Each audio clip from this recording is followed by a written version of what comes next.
ನಡಿ ಈಗ ಶುರು ಮಾಡೋಣ. ಕೇಸರಿಯಿಂದ ಮನೋಲ್ಲಾಸ ಮನಸ್ಸು ಮತ್ತೇರಿ ಕುಣಿದಾಡಿದೆ ನೋಡು, ಮನಸ್ಸು ಮತ್ತೇರಿ ಕುಣಿದಾಡಿದೆ ನೋಡು. ಕ್ಷಣ ಕ್ಷಣವೂ ಆಚರಿಸಿ ಕೇಸರಿ ಹಬ್ಬ.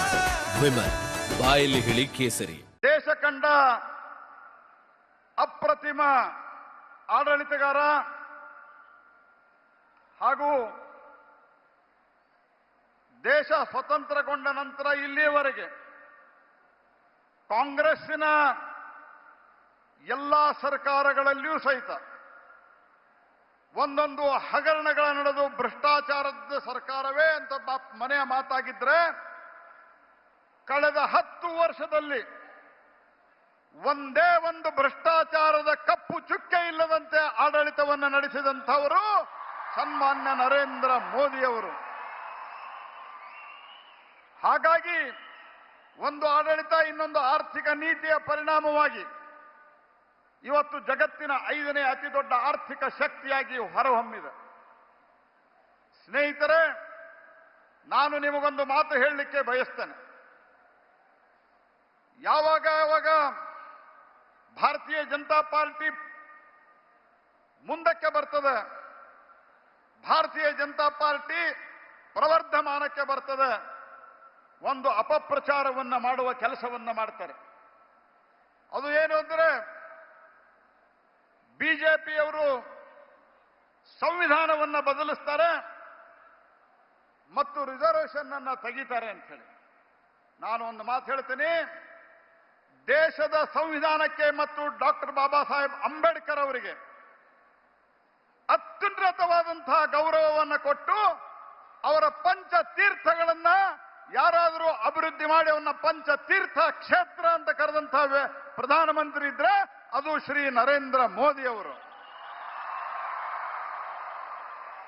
ಯಾರನ್ನು ವೋಟ್ ಬ್ಯಾಂಕ್ ರಾಜಕಾರಣದಂತೆ ಉಪಯೋಗ ಮಾಡಲಾರದೆ ಮೊದಲನೇ ಸರ್ತಿ ಅವಕಾಶ ಸಿಕ್ಕಾಗ ನಾವು ರಾಮನಾಥ್ ಕೋವಿಂದ್ ಅನ್ನುವಂತಹ ದಲಿತ ವ್ಯಕ್ತಿಯನ್ನ ನಾವು ರಾಷ್ಟ್ರಪತಿ ಮಾಡಿದರೆ ಸನ್ಮಾನ್ಯ ಪ್ರಧಾನಮಂತ್ರಿಯವರು ಅದಕ್ಕೆ ಒಂದು ಅನುಮೋದನೆಯನ್ನ ಕೊಟ್ಟರೆ, ಅತ್ಯಂತ ಸಾಮಾನ್ಯ ಕುಟುಂಬದಿಂದ ಬಂದಂತಹ ಒಬ್ಬ ಹಿಂದುಳಿದ ಮಹಿಳೆ, ಆ ಮಹಿಳೆಗೆ ರಾಷ್ಟ್ರಪತಿಯನ್ನ ಮಾಡುವುದರ ಮೂಲಕ ದೇಶದ ಒಂದು ದೊಡ್ಡ ಗೌರವವನ್ನು ಕೊಡುವಂತಹ ಕೆಲಸವನ್ನು ಆ ವರ್ಗಕ್ಕೆ ನಾವು ಮಾಡಿದ್ದೇವೆ.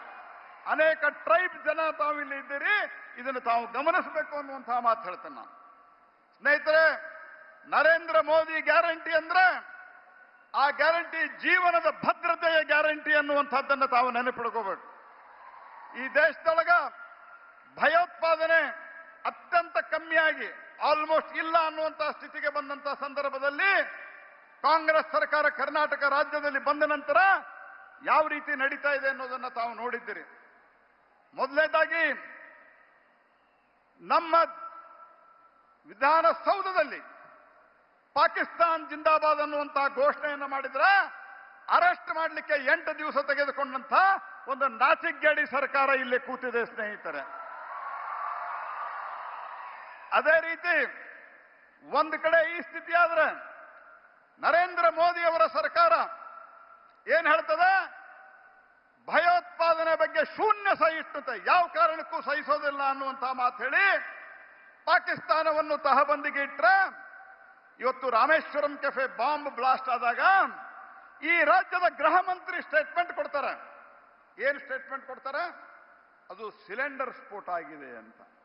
ಅದರ ಮುಚ್ಚಿ ಹಾಕುವ ಹುನ್ನಾರ. ಇನ್ನೊಬ್ಬರು ಕೊಡ್ತಾರೆ, ಬಿಸಿನೆಸ್ ರೈವಲರೀಸ್, ಬಿಸಿನೆಸ್ ಸ್ಪರ್ಧೆಯಿಂದ ಆಗಿದೆ ಅಂತ ಹೇಳಿ. ಹಾಗಾಗಿ ಒಂದು ರೀತಿಯಲ್ಲಿ ತುಷ್ಟೀಕರಣದ ಪರಾಕಾಷ್ಠೆಯ ಪರಿಣಾಮ. ಹುಬ್ಬಳ್ಳಿಯ ಪೊಲೀಸ್ ಸ್ಟೇಷನ್ ಅನ್ನು ಸುಟ್ಟು ಪೊಲೀಸ್ ಸಿಬ್ಬಂದಿಯನ್ನ ಕೊಲ್ಲಲಿಕ್ಕೆ ಹೊರಟಂತ 150ಕ್ಕೂ ಹೆಚ್ಚು ಅಪರಾಧಿಗಳನ್ನ ಯಾರು PFI ಜೊತೆಗೆ ಸಂಪರ್ಕ ಇಟ್ಟುಕೊಂಡಿದ್ರೋ ಅವರನ್ನ ಬೇಲ್ ಮೇಲೆ ರಿಲೀಸ್ ಮಾಡಲಿಕ್ಕೆ ಇವರು ವ್ಯವಸ್ಥೆಯನ್ನ ಮಾಡಿದಂತಹ ಸರ್ಕಾರ. KJ ಹಳ್ಳಿ, DJ ಹಳ್ಳಿ ಅವರ ಕ್ಷೇತ್ರದ ಶಾಸಕರಾಗಿದ್ದಂತಹ ಅಖಂಡ ಶ್ರೀನಿವಾಸ ಮೂರ್ತಿಯ ಮನೆಯನ್ನು ಸುಟ್ಟು ಹಾಕಿ ಇಡೀ ಒಂದು ಕ್ಷೇತ್ರವನ್ನೇ ಗಂದಲದಿಂದ ಮೂಡಿಸಿದಂತಹ ಸಂದರ್ಭದಲ್ಲಿ ಸಹಿತ ಅದನ್ನು ಕೂಡ ಅವರ ದಲಿತ ಶಾಸಕನಿಗೆ ಅವರು ಸಂರಕ್ಷಣೆ ಕೊಡಲಿಲ್ಲ. ಇವರು ಬಂದ ತಕ್ಷಣ ಅವರಿಗೆ ಬೇಲ್ ಕೊಡುವಂತ ಕೆಲಸವನ್ನು ಮಾಡ್ತಾರೆ. ಅದರ ಪರಿಣಾಮವಾಗಿ ಇವತ್ತು ಮತಾಂಧ ಶಕ್ತಿಗಳಿಗೆ ಧೈರ್ಯ ಬರ್ತಾ ಇದೆ. ಆ ಮತಾಂಧ ಶಕ್ತಿಗಳ ಧೈರ್ಯದ ಪರಿಣಾಮವಾಗಿ ಹುಬ್ಬಳ್ಳಿಯಲ್ಲಿ ಒಂದು ಹುಡುಗಿ ಕಾಲೇಜ್ಗೆ ಹೋಗುವಂತ ಕಾಲೇಜ್ ವಿದ್ಯಾರ್ಥಿನಿ ಅವರ ತಂದೆ ಹೇಳಿದ್ದಾರೆ, ಮೀಡಿಯಾದ ಮುಂದೆ ಹೇಳಿದ್ದಾರೆ. ಏನ್ ಹೇಳಿದ್ದಾರೆ? ನನ್ನ ಮಗಳು ಮತಾಂತರ ಆಗಲಿಕ್ಕೆ ಒಪ್ಪಲಿಲ್ಲ, ಆದ್ದರಿಂದ ಆಕೆಯನ್ನ ಬರ್ಬರವಾಗಿ ಕೊಲೆ ಮಾಡಲಾಯಿತು ಅನ್ನುವಂತಹ ಮಾತನ್ನು ಹೇಳಿದ್ದಾರೆ. ಆದ್ದರಿಂದ ನಾನು ಹೇಳಿದೆ, ಈ ದೇಶದೊಳಗ ಈ ಮತಾಂಧದ ಭಯೋತ್ಪಾದನೆಯಿಂದ ಜೀವಕ್ಕೆ ಗ್ಯಾರಂಟಿ ಕೊಡುವಂತಹ, ಜೀವವನ್ನು ಉಳಿಸಿಕೊಳ್ಳುವಂತಹ ಗ್ಯಾರಂಟಿಯನ್ನ, ಜೀವದ ಭದ್ರತೆ ಗ್ಯಾರಂಟಿಯನ್ನ ಕೊಡ್ಲಿಕ್ಕೆ ಸಾಧ್ಯ ಇದ್ರೆ ಅದು ಏಕಮಾತ್ರ ವ್ಯಕ್ತಿ, ಏಕಮಾತ್ರ ನಾಯಕ, ಅದು ಶ್ರೀ ನರೇಂದ್ರ ಮೋದಿ ಅವರು ಅನ್ನುವಂಥದ್ದನ್ನು ನಾವು ಮರಿಬಾರದು. ಹಾಗಾಗಿ ಸ್ನೇಹಿತರ, ಗ್ಯಾರಂಟಿ ಅಂತ ಸಿದ್ದರಾಮಯ್ಯನವರು ಭಾಷಣ ಮಾಡ್ಕೊತ ಹೋಗ್ತಾರೆ. ಎಲ್ಲ ರೇಟ್ ಜಾಸ್ತಿ ಮಾಡಿದ್ದಾರೆ. 10 ರೂಪಾಯಿ ಬಾಂಡ್ ಪೇಪರ್ ಎಷ್ಟು ಮಾಡಿದ್ದಾರೆ? 100 ರೂಪಾಯಿ. 100 ರೂಪಾಯಿ ಬಾಂಡ್ ಪೇಪರ್ ಎಷ್ಟು ಮಾಡಿದ್ದಾರೆ? 500 ರೂಪಾಯಿ. ಪಹಣಿ ಪತ್ರಿಕೆ ಉತ್ತಾರ 10 ರೂಪಾಯಿ ಇದ್ದದ್ದು ಎಷ್ಟು ಮಾಡಿದ್ದಾರೆ? 25. ಅದೇ ರೀತಿ ಹಾಲಿನ ದರವನ್ನ ಜಾಸ್ತಿ ಮಾಡಿದ್ದಾರೆ. ಹಾಲು ಉತ್ಪಾದಕರಿಗೆ ನಾವೇನು ಸಬ್ಸಿಡಿ ಕೊಡ್ತಾ ಇದ್ವಿ ಅದನ್ನ ನಿಲ್ಲಿಸಿದ್ದಾರೆ. ಆನಂತರ ರಿಜಿಸ್ಟ್ರೇಷನ್ ಚಾರ್ಜ್ ಜಾಸ್ತಿ ಮಾಡಿದ್ದಾರೆ. ಮದ್ಯವಂತೂ ಸಿಕ್ಕಾಪಟ್ಟಿ, ಎಣ್ಣೆಯಂತೂ ಸಿಕ್ಕಾಪಟ್ಟಿ ಜಾಸ್ತಿ ಮಾಡಿದ್ದಾರೆ. ಇದರ ಪರಿಣಾಮವಾಗಿ ಪ್ರತಿ ವ್ಯಕ್ತಿಯಿಂದ 1,000 ರೂಪಾಯಿ ಕಸುಗೊಳ್ತಾ ಇದ್ದಾರೆ, 2,000 ರೂಪಾಯಿ ಕೊಡ್ತಾ ಇದ್ದಾರೆ. ಇದು ಕಾಂಗ್ರೆಸ್ಸಿನ ನೀತಿ ಸ್ನೇಹಿತರೆ. ಒಂದು TC ಹಾಕಬೇಕಂದ್ರೆ 10,000 ಇದ್ದಿದ್ದು ಇವತ್ತು ಎಷ್ಟು ಮಾಡಿದ್ದಾರೆ ಅಂತ ನಮಗೆ ಗೊತ್ತಿದೆ. ಹಾಗಾಗಿ ಇವತ್ತು ನರೇಂದ್ರ ಮೋದಿ ಗ್ಯಾರಂಟಿ ಇದು ಜೀವದ ಗ್ಯಾರಂಟಿ, ಅದು ನಮ್ಮ ಸ್ವಾವಲಂಬನೆ ಗ್ಯಾರಂಟಿ ಅನ್ನುವಂತಹ ಮಾತನ್ನು ಹೇಳ್ತಾ ಮತ್ತೊಮ್ಮೆ ನರೇಂದ್ರ ಮೋದಿ ಅವರಿಗೆ ಸ್ವಾಗತಿಸಿ ತಮ್ಮೆಲ್ಲರಿಗೂ ವಂದಿಸಿ ನನ್ನ ಮಾತನ್ನು ಮುಗಿಸ್ತೇನೆ. ನಮಸ್ಕಾರ. ಕ್ಯಾಪ್ಟನ್ ಅರ್ಜುನ್ ಕೊಂದಿದ್ದು ಯಾರು? ಅವ್ರ ನರೇಟಿವ್ ಎಲ್ಲಿ ತಂದಿಟ್ಟಿದ್ದಾರೆ ಅಂತಂದ್ರೆ ಸಂಪತ್ತನ್ನ ಹಂಚಿಬಿಡೋದು ಅಂತ. ಇದು ಸ್ಟುಡಿಯೋ ಟಿಪ್ಪು ಜಯಂತಿ ಮಾಡಕ್ಕೆ ಅವ್ರಿಗೆ ಖಂಡಿಸಿದ್ರು. Very nice. ಯಾರು ತಪ್ಪು ಮಾಡಿರೋದಿಲ್ಲಿ? ಓಲೈಕೆ ಹೇಳಿಕೆ ಇದು ಅಂತ ಹೇಳಿ ಯಾಕೆ ಪರಿಗಣಿಸಬಾರದು? ಕಿಚ್ಚಕ್ಕಲ್ಲ ವೇದಿಕೆ. ಇದು ಫೋಟೋ ಎಲ್ಲರದು ಒಂದು ಟೈಮ್. ನಿಮ್ಮ ಸಮಯ ಮುಗಿದಿದೆ. ಅವ್ರು ಹೇಳೋಕ್ಕಿಂತ ಮುಂಚೆನೆ ಹೇಗೆ ಪ್ರತಾಪ್ ಸಿಂಹ ಪಾಸ್ ಕೊಟ್ಟಿದಂತ ಆಗ್ಲಿ ಡಿಕ್ಲೇರ್ ಆಗೋಗಿತ್ತು ಅಂತ ನನಗೊಂದು ಡೌಟ್ ಬಂತು. ಸಾಕು ನಿಲ್ಸಿ. ಕೆಟ್ಟ ಪದ ಬಳಕೆ ಕಾಂಬಿನೇಷನ್ ಇಟ್ಟಿಲ್ಲ ನಾವಿಲ್ಲಿ.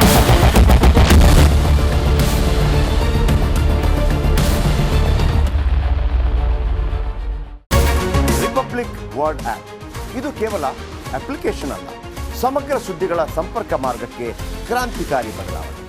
ರಿಪಬ್ಲಿಕ್ ವರ್ಡ್ ಆಪ್ ಕೇವಲ ಸುದ್ದಿ ಅಪ್ಲಿಕೇಶನ್ ಪರಿಚಯಿಸ್ತಾ ಇಲ್ಲ, ಬದಲಾಗಿ ಡಿಜಿಟಲ್ ಸುದ್ದಿ ಬಳಕೆಯ ಹೊಸ ಯುಗಕ್ಕೆ ನಾಂದಿ ಹಾಡ್ತಾ ಇದೆ. ಇದೊಂದು ಬ್ರೇಕಿಂಗ್ ನ್ಯೂಸ್, ಪ್ರಭಾವಶಾಲಿ ಕಾರ್ಯಕ್ರಮಗಳಿಗೆ ಗಟ್ಟಿಯಾದ ನ್ಯೂಸ್. ಇಲ್ಲಿ ಕೇವಲ ತಾಜಾ ಸುದ್ದಿ, ಅದರ ನೇರ ಪ್ರಸಾರ ಮತ್ತು ಚರ್ಚೆಗಳಿಗೆ ಮಾತ್ರ ಅವಕಾಶ. ರಿಪಬ್ಲಿಕ್ ವರ್ಲ್ಡ್ ಆಪ್ ಡೌನ್ಲೋಡ್ ಮಾಡಿಕೊಳ್ಳಿ. ಗೂಗಲ್ ಪ್ಲೇ ಸ್ಟೋರ್ ಮತ್ತು ಆಪಲ್ ಆಪ್ ಸ್ಟೋರ್ನಲ್ಲಿ ಲಭ್ಯವಿದೆ.